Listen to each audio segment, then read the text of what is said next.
ஏன்பா சுடுகாட்டுக்கு சொல்லியாச்சா?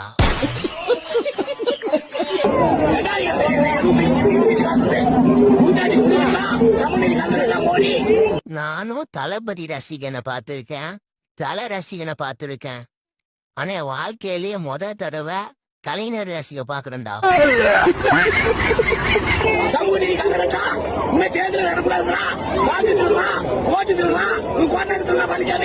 தாத்தா நம்ம முதலமைச்சர் ஸ்டாலினுக்கே டஃப் கொடுக்குறாரு.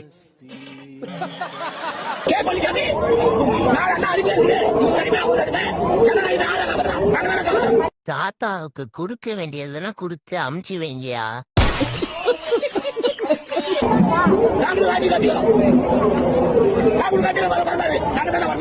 தாத்தா கொஞ்சம் புரிஞ்சுக்கோ, நீ எவ்வளவுதான் கலைஞர் மாதிரி நடிச்சு காமிச்சாலும் ஒரு குவார்டருக்கு